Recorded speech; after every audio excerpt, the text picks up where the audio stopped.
हिमाचल की बर्फीली चोटियों के बीच कांगड़ा की वादियों में एक ऐसा रहस्य छिपा है जिसे विज्ञान आज तक नहीं सुलझा सका।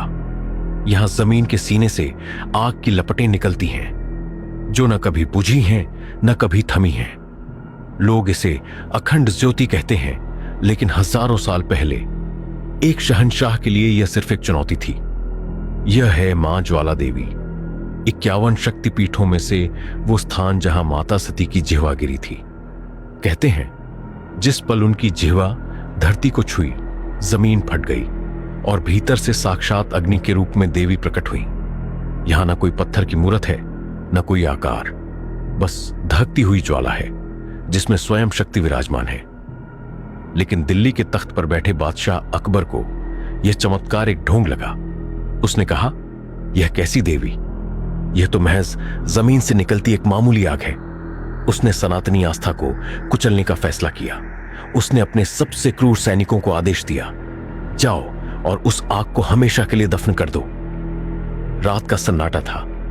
अकबर के सैनिकों ने मां की अखंड ज्योति को दबाने के लिए लोहे के विशाल और मोटे तवे मंगवाए। एक तवा रखा गया, आग नहीं बुझी। दूसरा, तीसरा, एक एक करके 6 भारी तवे मां की लौ पर जड़ दिए गए। सैनिकों को लगा उन्होंने जीत लिया, लेकिन तभी लोहे को चीरती हुई वो अग्नि भड़क उठी। तवे पिघलने लगे और सैनिकों के चेहरों से खून सूख गया। मां की शक्ति ने लोहे का घमंड चूर चूर कर दिया। अकबर बौखला गया। उसने हजारों घड़े पानी उस ज्योति पर डलवाए, पर आग और प्रचंड हो गई। अंत में उसने वो किया जो आज तक किसी ने नहीं सोचा था। उसने पूरी नहर का रुख मोड़कर मंदिर के गर्भगृह में भर दिया। पानी का सैलाब मंदिर में घुसा। सन्नाटा छा गया। सबको लगा अब अंत है, पर अगले ही पल जो हुआ उसने इतिहास बदल दिया। वो दिव्य अग्नि पानी की लहरों के ऊपर तैरते हुए जल रही थी। अकबर की रूह कांप उठी। उसका अहंकार राख हो चुका था। वो नंगे पैर मां के दरबार पहुंचा और माफी मांगते हुए 1.25 मन सोने का छत्र चढ़ाया। लेकिन मां ने उसका घमंड स्वीकार नहीं किया। वो खरा सोना मां की अग्नि के सामने पिघल कर रख हो गया।